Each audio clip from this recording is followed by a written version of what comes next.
Bataan Party List member. Pinadala po kami sa Cagayan Valley para sa electoral campaign.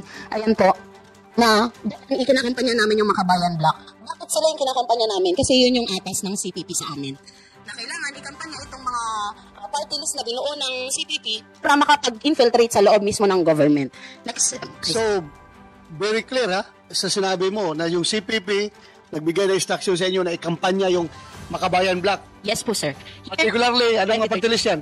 Yung Makabayan Block po nung panahon na yan, kasi year 2013 po yan, sir. Nandiyan ang Kabataan Party List. Saan? Gabriela. Gabriela. ACT Teachers. ACT Teachers. Bayan Muna. Bayan Muna. Anak Pawis. Anak Pawis. Meron pa po na ng Migrante.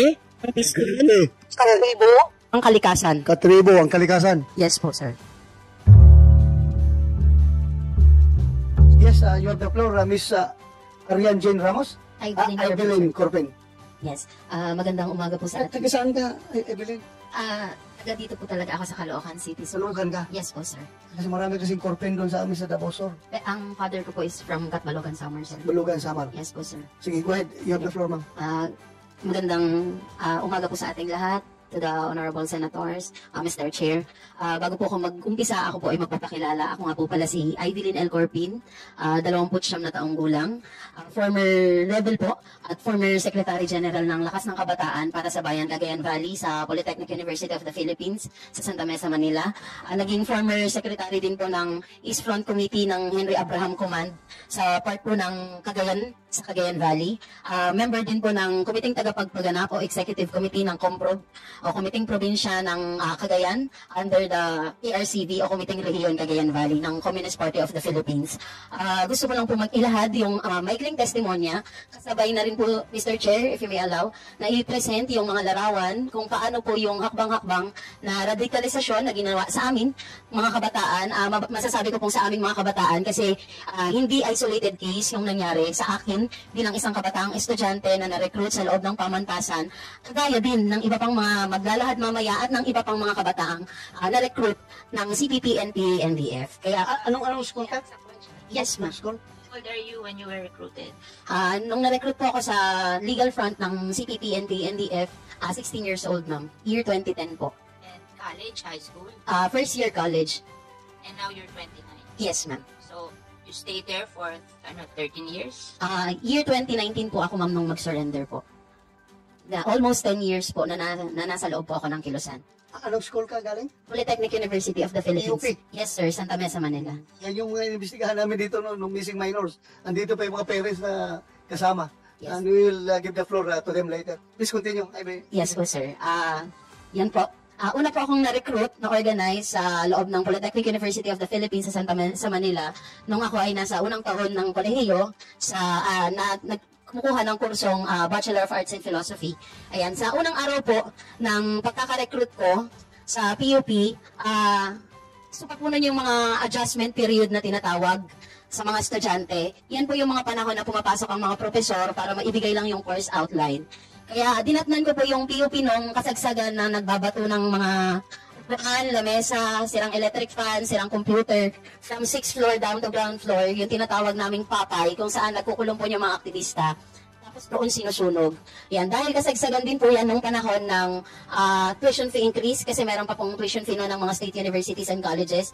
At yung matrikula po per unit sa PUP ay 12 pesos per unit. Parang ang So, gusto kasama ka doon. Yes po, sir. Ilang computer na itapon mo doon? Wala, hindi po ako nagtawa ng computer. First year college po ako nun, First year sir. college. Yes, unang araw po yun. Yan po yung bungad sa amin sa loob ng pamantasan. Kaya mula po doon, may mga pumapasok na mga student organizations. Hindi lahat naman is under ng CPP, NPA, NDF o mga CTG-affiliated organizations. May mga traditional organizations din na pumapasok sa mga classroom, nagbibigay sila ng orientation, nagre-recruit sila na maging member ng kanilang organization. Pumasok noon sa classroom namin yung SCMP, Anak Bayan, LFS, then yung organization na nasalihan ko po, yung Lakas ng Kabataan para sa Bayan Cagayan Valley o Lakbay CV. Siya yung kaiba sa ibang mga organizations na pumasok, gaya ng SCMP, Anak Bayan, tsaka LFS, kasi yung mga yun, sinasabi nila na sila ay para sa karapatan ng mga kabataang estudyante. Ayan, tapos nagdatalakay sila hinggil sa tatsulok na meron daw magsasaka, merong mga manggagawa, mga petty burgess. Yung triangle po ng social stratification kung saan nag-start daw yung social contradiction, bakit nagkakaroon ng tunggalian sa uri. Pero yung Lakbay CV, nung pumasok siya sa amin, at bakit naging interesado kami dun sa organization, sinasabi nila na sila ay mga human rights advocates, sila ay mga peasant advocate, mga environmental advocates at indigenous people advocate na sinusulong yung karapatan ng mamamayan ng Cagayan Valley, sa rehiyon ng Cagayan Valley particularly. Kaya, pumasok sa amin si Kuya Bob, o mas kilala sa yung totoong pangalan niya is Deo Montes Claros. Second year college po siya noon, AB Philosophy course din. Naging regional coordinator po siya ng Kabataan Party List sa Cagayan Valley at naging fourth nominee ng Kabataan Party List noong year 2016. Diyan po sa mga larawan, actually, nagaganap yung mga pagpupulong, pagre-recruit sa amin, sa loob ng mga lugawan, sa PUP, yung mga kainan, mga cubicle na pinag-iistayan namin. Yan. At doon kami unang ni-recruit. At doon kami pinapaliwanagan ano ba yung kalagayan ng kabataan, ano ba yung kalagayan ng pagmimina sa Cagayan Valley. So, yung recruiter mo is a fourth nominee ng Kabataan Party List. Yes po, sir. So, By year 2016, talagang sir. kasinungalingan yung sinasabi nila na hindi talaga sila involved sa recruitment. Yes po, sir. No? Very clear. Yes po, sir. Actually, yung recruiter ko po is from Caloocan City din po. Kaya, uuwi ako sa bahay, galing ng eskwelahan, sasabay talaga siya sa bus. Tapos habang nasa bus kami, dinidiscusan niya na kami. So, kung sabihin ko sa iyo, ako ay taga Kabataan Party List, huwag mo kaming i-red tag. Masama yan. So, ano masasabi mo ngayon? Hindi naman po red tagging yung ginagawa namin. Ibinabahagi po namin kung paano kami ni-radicalize. Correct. At the same time, paano Pero- pinahikayat ng Pero kung sila ang makinig sa'yo, in-associate mo sila sa movement ng NPA, red tagging daw yun. Red tagging talaga. Yan ang kalagi sinisigaw. Please continue. Ang masasabi ko lang doon, Mr. Chair, sila po kaya yung ma-recruit at umakyat sa bundok at manirahan doon ng ilang taong nakikidigma sa hanay ng puwersa ng gobyerno. Kaya, Tell it to the Yes, sir. Kabataan Party List representative. Tell it to them. yes, sir, yes. Ayan. Kaya yun po, yun yung naging paraan ng pag-recruit. Kaya hindi lang iba-iba po yung forma ng recruitment sa amin. Hindi lang po sa tarong discussion, minsan po may mga cubicle or mga organizational group kasi uso naman po yan sa pag-start ng klase, nagpapakilala talaga yung mga iba't ibang organizations. Yan, kaya po, yung Lakbay CV po, dahil nga po nung sabi ko, nagpapakilala sila as human rights advocates, peasant advocates, indigenous people advocates. Pero ang isa sa pinakamainit na issue po noon kasi sa Cagayan Valley ay yung usapin ng pagmimina o mining. Yung iba't ibang klase ng environmental issues sa bahagi ng Cagayan Valley, particularly yung open pit mining sa Nueva Vizcaya, offshore mining sa Santa Ana, sa coastal areas ng Cagayan, at yung dredging daw po ng Cagayan River. Kaya dyan, pinapadala kami sa, kung makikita niyo po sa presentation, pinapadala po kami sa Cagayan Valley for immersions, mag-launch kami ng mga forums. Yan po ay bahagi lahat ng radicalization na tinatawag. Kasi mula doon sa pagpapropaganda sa amin, bibigyan kami ng propaganda. Then later on, after na ma-explain sa amin yan, kami naman na yung magpupropaganda sa mga katulad namin kabataan. Parang tinitrain kami na maging propagandista ng organisasyon at ikawat yung mga iba pang kabataan na tara, sali kayo sa lakbay. Kasi yung organization namin, isa siyang regional youth organization. Ibig sabihin, hindi siya under ng NYSB na pinakita po ni Kanoel kanina. Isa siyang support group, direct siya na kinokomanda ng KRCV, yung Committee Region ng Cagayan Valley, CPP, para mag-deploy ng mga kabataan from Manila punta ng Cagayan Valley mismo. Kaya yung deployment namin, hindi kami dinadalang Mindanao, hindi kami dinadala sa ibang regions. Cagayan Valley area po talaga yung pinagpadadalan sa amin. Yeah, Senator Cynthia Villar, ma'am, you want to ask something? Kasi yung issue ng mining, mining is not bad. 9 million hectares, which is 1/3 of the Philippines, have metal deposit. And if sa atin yan ng Diyos, sa ibang bansa, katulad ng may mga oil deposit, inaayos nila yan para makaipon ng bansa from that. And then, pag naubos na yan, merong fund, like Maharlika Fund, na nanggaling dun sa mining, na pag wala na yung metal deposit natin, yun ang pandi-develop ng bansa natin. 1/3 of our country has metal deposit. That is a gift. Kaya, walang masama sa mining. Ang masama sa mining lang, yung legal miners, yung hindi sila nagpa-follow sa batas. Pero yung mga miner na legal, na sumusunod sa batas, walang masama yung kasi remember, pag hindi mo tinanggal yung metal deposit sa ilalim ng kasi environment ako eh. Hindi mo tinanggal yon, hindi mabubuhay ang halaman. So hanggang may mineral deposit sa ilalim, it cannot be an agricultural land. Kaya tinatanggal yon, pinagbibili, tapos nire-restore yun para maging agricultural land. Can you imagine 1/3 of the Philippines hindi mabubuhay ang halaman because there are metal deposits under. So walang masama ang mining. Dapat lang gagawin in a legal way. Not illegal mining. Yun lang. Kaya huwag kayong maniniwala sa ganon na sisiraan yung mining. It's a gift sa Filipino people. Kunti mo 1/3, meron tayong metal deposit. Ang mahal-mahal niya. Ayos. Gagamit natin. So walang masama doon. Ang kunin natin to i-restore natin as agricultural land at matamnan ng mga farmer natin dito sa Pilipinas at pagkakitaan. Kailangan lang yung manner of doing it is legal. Yun lang. It should be legal and responsible mining methods, practices. Thank you, ma'am. Go ahead. Yun po. Kaya, yun po yung actually na mga ginamit na issues. Paano kami in-agitate or paano ginalit ng mga kabataan regarding mining. Dinadala po kami sa mga areas kung saan pinapalayas daw po ng mga mining corporations yung mga tao doon. Pinupunta kami sa barikada, ayan, kaya doon, parang habang nandoon kami sa area, gina-justify nila na, tingnan nyo, yan ang epekto ng pagmimina sa Pilipinas, yan ang epekto ng dayurang at malakihang pagmimina sa Pilipinas na dinadambong nila yung lupain daw ng mga magsasaka. Kaya, may mga kabataan na, syempre, gusto rin namin pangalagaan ng kalikasan, ganun in-exploit yung issue, ganun yung in-agitate, kasi dumadaan po talaga yung radicalization sa part ng carousel, ng agitation, para gamitin yung issues, ipakita, tapos i-immerse kami dun sa area, ipapakita sa amin na naaagawan ng lupa yung IP, naaagawan ng lupa yung magsasaka. Tapos doon nila gina-justify na kailangan natin magprotesta, kailangan natin mag-rally, kailangan natin kausapin yung nasa government. At the end of the day, may mga rallies na po, mas nagkakaroon ng mararahas na dispersal, gina-justify din nila na tingnan nyo ang nangyayari sa kabataan, ang nangyayari sa mamamayan pag nagsasalita siya, dinadaha siya ng gobyerno. Kaya wala daw pong ibang solusyon kundi pangan ng armas. Yun na yung justification nila na hindi na madadaan sa ano yan, sa program. Hindi na madadaan daw yan sa rally or sa mga kilos protesta. Kailangan mag-armas. Kaya yun po yung ginagawa. Kaya mula sa mga immersions, meron pa nga kaming mga hag-atagi, ayan, o plant atagi na mga activities, nagpo-coastal clean up po kami sa Manila Bay.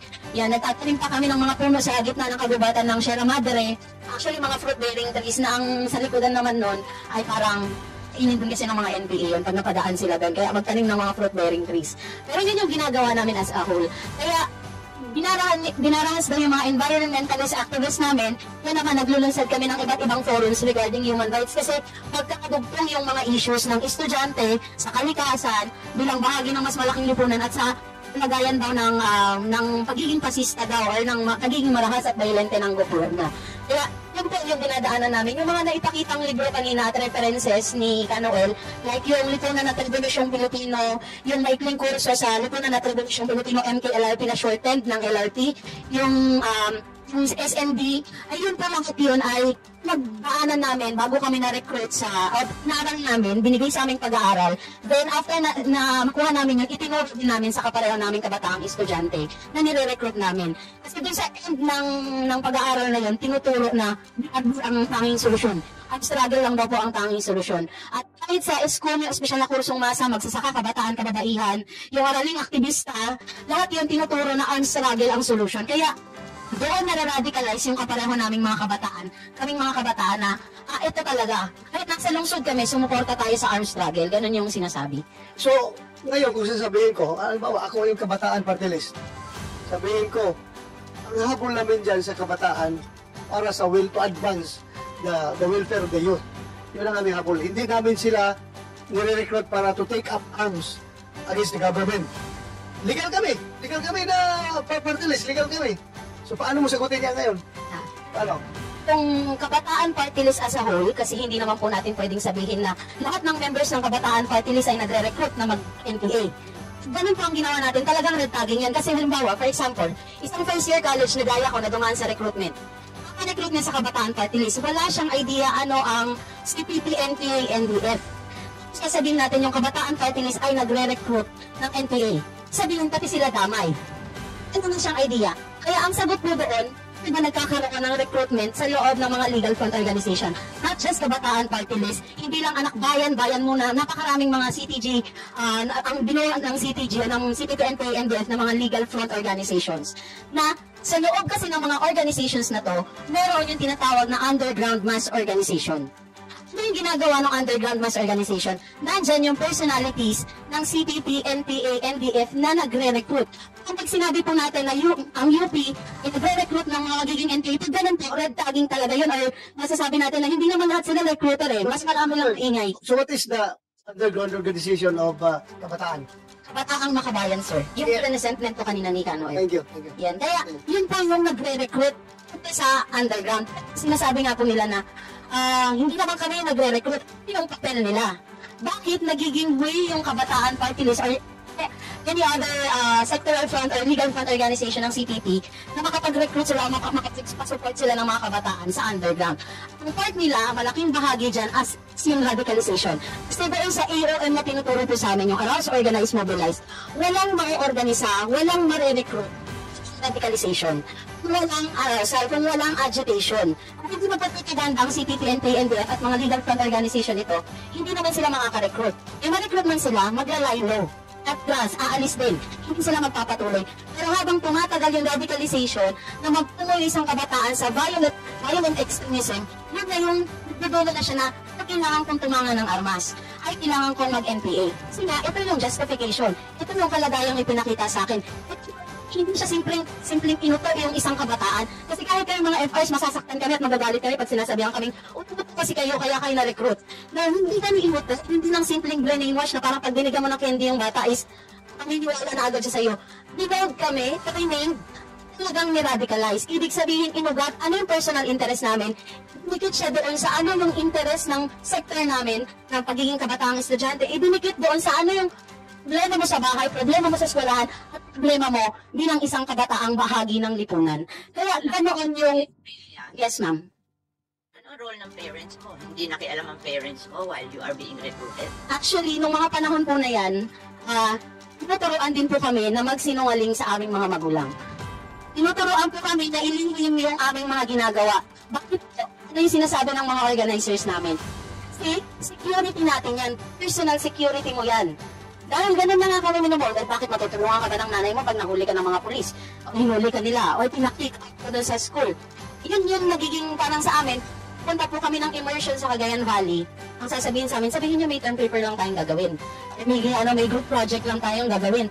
Para, first, sabihin mo na, meron namang ano yan, basbas ng mga professors natin, kasi kailangan natin gawa ng attendance mo, reaction paper, mapagsasama po sa rally. Yan. Kaya yun yung nangyayari. Kaya syempre, yung mga magulang po namin, hindi na rin ganoon na mangyayari. Kasi halimbawa, pumunta kami ng rally ng State of the Nation Address. Dahil yung mismo professor doon nag-attendance, tapos hihingihan kami ng reaction paper after the rally, at kailangan namin mag-comply for the grade, punta kami doon sa rally. Kaya ganun po yung nangyayari. Kaya wala po doon sa eskwelahan, iba't ibang mga activities na hindi namamalayan ng mga kabataang nasa legal front pa lang, is akala nila, ito ay para sa mamamayan, serve the people, legitimate yung issues. Yan. Later on, pag na-open na yung KM, ako po, from year 2010, 2011 po ako na-recruit, July 2011 po ako na-recruit sa Kabataang Makabayan. Kung parang tinatansya nila, yung legal front organizations, ginawa nilang salaan, titimbangin nila, tatanggapin niya kaya yung armed struggle. Kasi kung hindi niya tatanggapin, medyo lalo tayo, konti-konting pagpupropaganda pa, konting ano pa, i-build up mo pa yung isang kabataan bago niya matanggap talaga. Or worst case scenario na siya mismo, mararamdaman niya yung panggigipit ng government forces. Kaya ganun po yung ginawa. Then by year 2012, naging CPP member na po ako. Recruited po ako ng 2 UP professors, isang professor from UP Diliman, si Ma'am Joan Manzano, tapos isang UP professor naman po from University of the Philippines, Manila, si Sir Alan Nisina. Na-recruit ako sa loob ng UP mismo, sa faculty room. Maalala ko, graduation noong April 2012 sa University of the Philippines, Diliman. Ni-recruit ka nito mga professor na ito Sa CPP po. to join the CPP. Yes po, sir. So yung mga teacher ito, andun pa ito sa eskwelahan, andyan pa. Sa pagkakaalam ko po, nandun pa rin po. Andyan pa. Hindi ako na-recruit. Ba't ikaw na-recruit ka, PUP ka? Yun nga po, hindi naman po lahat. Actually, yun yung sinasabi natin na hindi lahat ng estudyante ng mga universidad kung saan nagre-recruit ang CPP, NPA, LDF trait na nakita nila na may predisposition ka to become a communist. Yes, ma'am.